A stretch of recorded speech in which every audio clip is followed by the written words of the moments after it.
Assalamualaikum warahmatullahi wabarakatuh. Alhamdulillah wassalatu wassalamu ala Rasulillah wa ala alihi wa mawala amma ba'du. Kaum muslimin dimanapun Anda berada, mudah-mudahan kaum muslimin senantiasa mendapatkan taufik dan hidayah dari Allah tabaraka wa taala. Dan insyaallah pada kesempatan pagi hari ini kita akan membahas bagaimana kisah dari seorang ulama yang sangat terkenal, yaitu sosok Al-Imam Bukhari, bagaimana beliau wafat rahimahullahu taala. Pertanyaannya, bagaimana Imam Bukhari wafat? Imam Bukhari mendapatkan tekanan yang sangat keras di akhir hidup beliau, di akhir hayat beliau dari penguasa kota-kota muslim.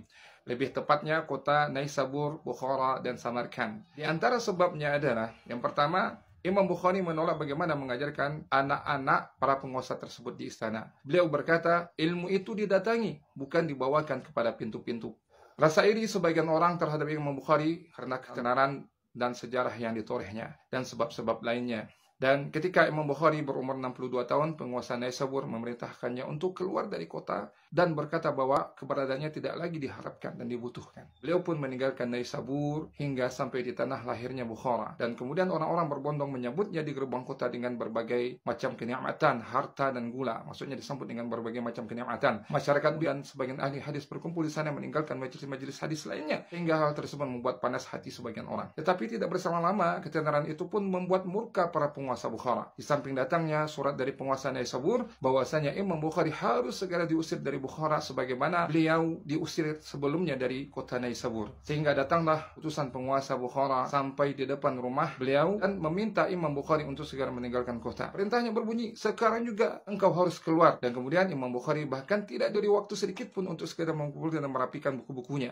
Beliau terpaksa keluar, kemudian berkemah di perbatasan kota selama 3 hari untuk merapikan buku-buku beliau. Sedangkan beliau tidak tahu mau pergi kemana. Imam Bukhari akhirnya memutuskan berangkat ke kota Samarkand. Tidak sampai masuk ke kota, beliau berbelok ke arah salah satu desa yang ada di sekitarnya. Desa Kartang namanya. Bertamu kepada sebagian kecil sahabatnya di sana. Kali ini beliau ditemani oleh Ibrahim bin Ma'qil. Tetapi hal itu tidak berlangsung lama. Para pengawal penguasa pun sampai di depan pintu rumah tempat beliau Imam Bukhari bertamu. Dan kali ini perintah dari penguasa Samarkand adalah Imam Bukhari harus keluar dari Samarkand dan desa-desa sekitarnya, dan pada saat itu adalah malam Idul Fitri.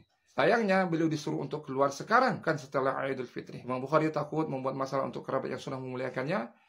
Ibrahim bin Ma'qil merapikan buku beliau di salah satu tunggangan beliau dan menyiapkan tunggangan lainnya untuk Imam Al-Bukhari. Kemudian Ibrahim bin Ma'qil keluar rumah, kemudian barulah Imam Bukhari keluar dalam keadaan terpaksa. Dan keduanya pun berjalan menuju tunggangan. Kemudian setelah 20 langkah, Imam Bukhari merasakan letih yang amat sangat.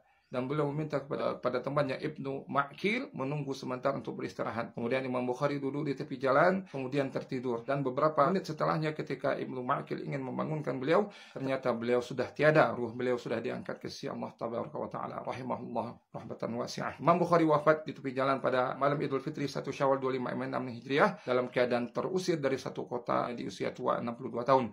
Hari ini tidak ada yang mengenal namanya penguasa Naisabur, Bukhara, Samarkand ketika itu. Tetapi semua pasti akan mengenal dengan siapa itu Imam Bukhari.